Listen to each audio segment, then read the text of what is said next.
Hi guys, it's Bunny and welcome to today's video and welcome to another WWE reaction. This video was recommended by Asterthorn and he said watch 10 fake things in wrestling no one complains about from parts unknown. Why did I read it like that? I actually did find the video. If you are interested in the original one, you can go and check it out. And if you are interested in checking out my reaction, then stick around. Midda on the wall. Who is the fakest Why did I hear him saying nada on the wall? of them all? Well, it sure as hell ain't me. I'm the most trustworthy guy around here. And it definitely ain't Shane McMahon, who's made an entire career of slinging genuine, bona fide potatoes around the place. But what about Orange Cassidy's apathetic shin kicks? You're exposing the business. What about Kenny Omega versus a 9-year-old girl? Don't you make a mockery of my noble sport, sir. Excuse and what about me? Kota? What? Can somebody in the comments elaborate what I just heard? How? How does that happen? In what Bushi world? versus a blow-up doll. Look, to be honest, not to blow smoke up her ass because that's not where the pump is, but she's incredibly talented. Long story short, wrestling isn't a real fight. I know. And people have hundreds of examples of moments like these that make it plainly obvious that what we're all God, we are going into the fakeness. I remember when I started watching wrestling, I was like, fake. And then people were like, Bunny, don't you dare say it's fake because it's not fake. Blah, blah, blah. I was like, no, it does look fake. Blah, blah, blah. And then I started watching, I'm like, wait a second, that could not be fake. That could not be fake. Oh, wait, that definitely does not look fake. And then I was like, you know what? Yeah, like, nah, I'm not going to say fake anymore. Like, I have so much respect for WWE and wrestling overall that the word fake is icky. Definitely icky. Like, no, I don't like it. watching is just some sort of glorious ham ballet. But there are a bunch of small moments that happen in most matches that are as fake as anything, but nobody really complains about them. So I'm gonna, it's more that I'm gonna list them for funsies. I'm Laurie, hailing from Parts Unknown. I know I'm not Adam, and these are the 10 fakest things in wrestling that no one complains about. Let's go. Hey, before we get on with the thing though, do a subscribe if you like. I'm gonna mention what I think he's gonna mention in these 10 things, but I don't have 10 things on my mind. I have a couple. So one of the things that I think he will mention is the punches, where they definitely don't look as real, but they are so fun because the audience always takes a turn with the sounds and they sing along with those punches, and I feel like it's a really good gimmick. What else would be fake? Wait, I had more ideas and now I will forget about it. Okay, maybe it will come back. Wrestling lists and other fun wrestling content. I even made a video about the history of wrestling and how it turned from a legit competition to kayfabe fakery. So check that one out. Number 10.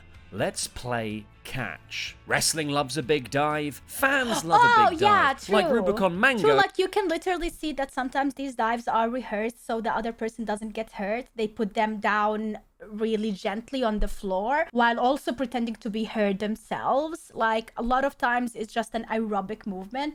But I don't complain about this because I love seeing wrestlers like just fly, you know. I believe I can fly. It's a cheap pop worth having. Why? Well, one, it's always fun to watch a wrestler go wee as they fly through the air, and B, it looks dangerous. Having a whole grown-ass person land on you from 8 feet up looks like it would really hurt for real. But what is not for real and actual is the way that the wrestlers on the floor, the dive-ees, just wait for the diver to climb the turnbuckle, psych themselves up, and then leap into the unknown. You know, it's all stumbling about, throwing soft punches while they wait to be jumped on. Just flee, you fools. Of course, the alternative to this is just letting the wrestler doing the jumping splat on the floor. And judging by that exactly. Like, you just can move and let them fall down and like injure themselves, but you don't do that because that's the fake part. You know, if you do that, the person's gonna die or get really seriously injured, and that's no, that's not what we don't want to see. No. That Nash Carter took on NXT 2.0, catching them is a much better option. Number 9, the 619. Don't get me wrong, Rey Mysterio or Io Shirai swinging both their hind legs into your face at speed is gonna leave a mark. There is nothing too obviously fake there. But why is it that their opponents always manage to fall so perfectly plumb across the middle rope? Nobody ever falls on the middle rope. It's the ugly stepchild of the ropes. Bottom rope is good for breaking holds, top rope for jumping off of, and it's crucial to a Royal Rumble. Middle rope, good for catching your balls on the way into the ring? I don't know. I'm not a ropes scientist. So how is it that Ray Ray has managed to create an entire arsenal of moves that land people precisely on the middle rope? I mean, it's always a great moment, and the same could be said for most moves that set people up for a top rope finisher, like Finn Balor's shotgun dropkick. But it's flown under the fake radar for far too long, so I'm calling it out. Number 8, wait for my music. Everyone deserves a friend that is going to watch their back. Through thick and thin, a true ride or die. Ollie has Luke, Pete has Tempest, and me and Adam, we're just colleagues, thanks. Wrestlers need them, especially to save them from a beatdown when the dastardly heels jump you post-match. However, a good rescue can't begin without the mood being set. You gotta dim the lights, scatter the rose petals. Like they announced that they are coming for the rescue. Wouldn't it be better if they are just surprisingly show up and like have a surprise attack? Like that probably would be more fulfilling for the winner team or whatever. Like they can win more easily. But it's not as entertaining, right? Like we want to hear that intro song. We want to like make it a bit long, prolong the process. We want to have the time to welcome our favorite wrestler into the arena.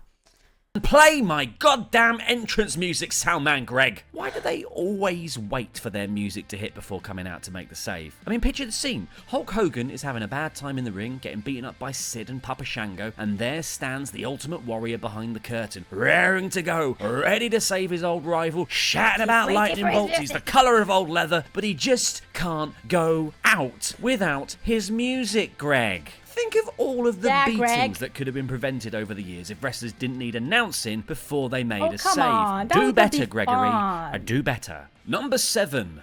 The Tree of Woe. What's the worst kind of tree? That's right, family trees, because you go back 300 years and everyone was a murderer. Not me, mind. I'm descended from angels, but you, probably. Adam, definitely. God knows what goes on Jersey. The second worst tree is the Tree of Woe. Neither a tree nor woe. It's when a wrestler gets trapped upside down, hanging from the turnbuckle, as if they couldn't just unhook their legs and get out of it. Already, it's a little bit of a disbelief-breaking sin, but what's worse is when the person in the Tree of Woe has to hold themselves up in order to receive a move, just sort of waiting to be hit. Yeah, true, Alberto Del Rio right? foot stomp, I'm looking at you. Like why? What's the reason you'd hoist yourself up? Because you can't see. Want to get what are you up, doing over there, climbing the turnbuckle, I mean, the Mr. Del Rio? Let's be honest, the movement of them going up makes sense because they want to go back up so they can untangle themselves or beat the other enemy.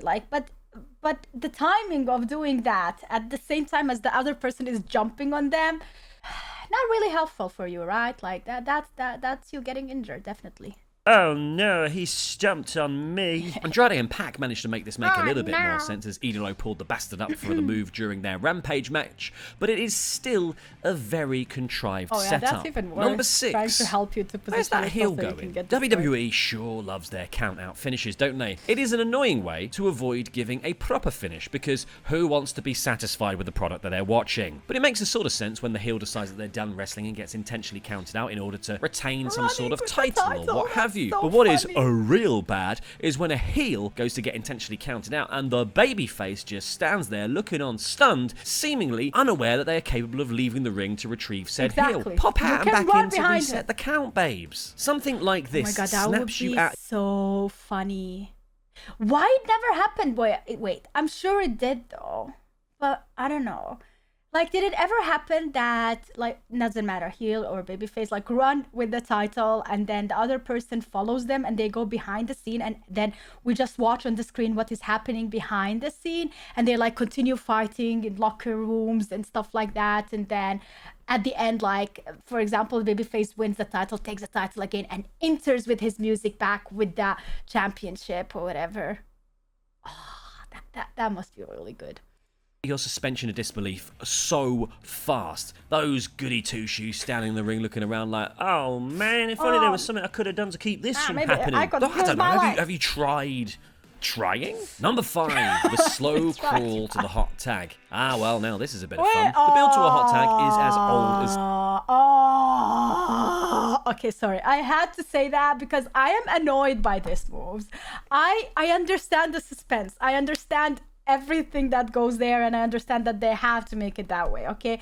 Or else the match does it. Like, we have to see it that way, but I don't know, this feeling in me is like, I want to do something. I want to just grab him and pull him closer so they can just hit each other and smack each other's hands, like continue the fight. Because so many times you see the person on the floor like struggling so much and like a turtle, like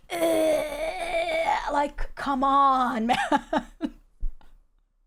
I wish I could take my finger and just into that hole, the glorious one, so they can just like go a bit further forward. Yeah, that's how it feels sometimes. I'm sorry.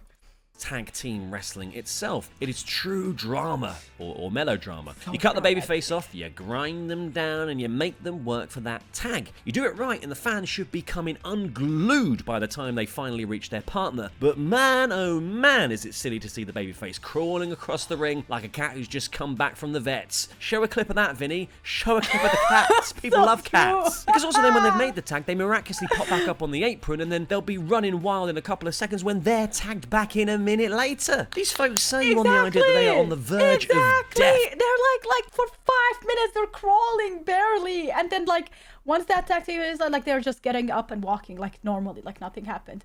No, you are supposed to pretend a bit longer, okay, for it to be believable.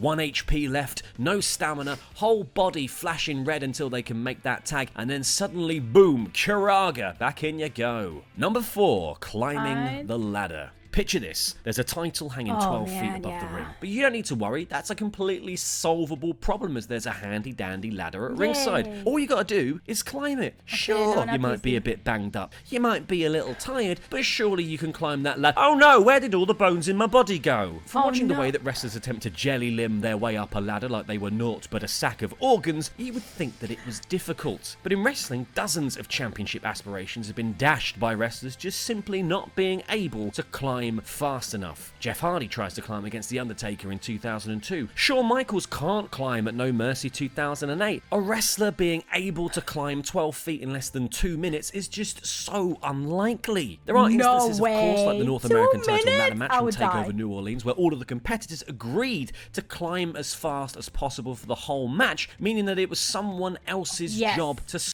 I love this so much. Like, make it like that they are climbing really fast, but also make it difficult for them to reach the top. Like, every time they climb there, you grab them, you pull them down, you fight a bit more, then the other person goes, and then you quickly react. Like, it's all about quickly reacting and performing things. However, that leaves a lot of space for error, because with the slow timing and slowly climbing, you have enough time to perfect the move and like do it right, okay? So he doesn't grab the title, the other person. However, if you do it quickly and you like miss 1 second or 2 seconds, bam, he grabbed the title, and end of the match. See, like, it's really dangerous to perform this, so they really need to work hard on making this the right way. Stop them. That whole thing takes expert timing, which is why the slow climb persists to this day. Number 3, they just won't go over. Think of every great Royal Rumble or Battle Royal elimination that you can. What comes to mind? Shawn Michaels going out in 2010, Paul London in 2005, Kane in 2001. There are tons to choose from. And all of them seem to involve a big lariat or a big finisher being hit. It seems like a pretty good strategy if you ask me. So why do so many wrestlers spend most of the match just hugging each other in the ropes? You can hug a man's leg all you want, but he's not going to go over. That's just physics. Sure, you could try hugging him for an uncomfortably long time and hope that he just leaves of his own accord, but what's to stop someone smarter than you know, eliminating you? And it's generally just been accepted that this is what the people not involved in the central spots do during a battle royal to bide their time. But when you look closely at it, it's like one of those flash mob things where everyone pretends to be frozen. A massive waste of everyone's time. Number 2, battling in submissions. They have to give now, this is as dramatic as it gets. How many incredible matches have been made that much better because of a long, heated spot of a babyface battling through the pain while trapped in a deadly submission hold? Shawn Michaels and Kurt Angle at WrestleMania 21, CM Punk and John Cena at Money in the Bank. The list is genuinely endless, and this spot is one of the most effective at creating emotion when done right. So then why is it on this list, you filthy ginger beggar? Well, because if you spent more than 2 seconds in a proper ankle lock, there's a good chance you would never be able to use that foot again for all of your walking and walking-related activities. Submission holds, when applied properly, are incredibly dangerous, devastating, and will cause serious damage to the poor soul unlucky enough to be trapped in them. That's why they're Obviously, so good. wrestling allows for the more dramatic, theatrical side of the sport to be showcased, but if you are basing your enjoyment purely on realism, there is simply no way that HBK lies in that ankle lock for 2 minutes and then is able to walk away. Kurt is killing them cankles. Number 1. Running I would not mind the it. ropes. Have you ever tried to stop running? It's weird how you just sort of, you think about it and you just stop. Kind of like you're in charge of your own legs. Madness, I know, right? But in wrestling, there's this mystical thing called momentum, which you build up enough of by bouncing off the ropes or being Irish whipped, and suddenly the simple act of stopping running is impossible, like you got the speed booster in Super Metroid. And it's just one of those things that we all accept about sports entertainment. A wrestler is whipped into the ropes and they keep running because, well, there isn't really a good answer to that, is there? There's like velocity, inertia. Am I using any of that correctly? It does I don't know, I'm not a have legs these scientist. effects. Almost every wrestling match, probably ever, has involved somebody running the ropes or being whipped. It is one of the main things that we happily overlook to enjoy our wrestling. And you know what? Like all things on this list, that is just fine so long as we're all having fun. Isn't it nice to have a nice message at the end of a video? It is. So that's the list. Can you think up any other fake bits of wrestling that people just aren't talking about and widely accept? If so, drop them in a... Okay, I guess that's only me. Is it only me, or do you agree? The one I mentioned at the start with the punches, like, hey, whoa, like they're dancing together, you know? Like, what are you doing? What are you doing, man? Nobody accepts, notices that or cares at all. But that is it for today's video, guys. I hope you enjoyed it. I agree with some of these. However, others, I think they are completely normal. I don't see any fakeness there. And they are definitely necessary for this sport to be a thing and for it to be as entertaining as it is. And I don't mind it at all. I don't mind almost any of these things. Like, yeah, do I like to see them being a bit faster with some things?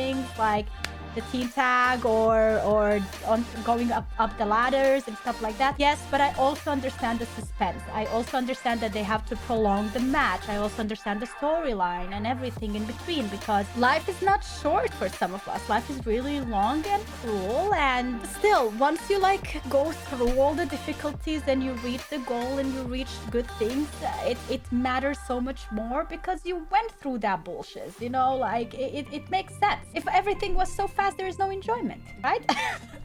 I didn't mean for that to sound naughty though. But that is it for today's video. I hope you enjoyed it. Thanks so much for watching. And if you liked it, then make sure to like the video. And if you want to share more love, then go to the share button and copy the link and subscribe for more if you haven't yet. What are you waiting for? It's just like simple, and you don't have to pay shit for it. Like, it's zero money, you know, and it does help you get notified whenever I upload a new video. You can share more of this fish.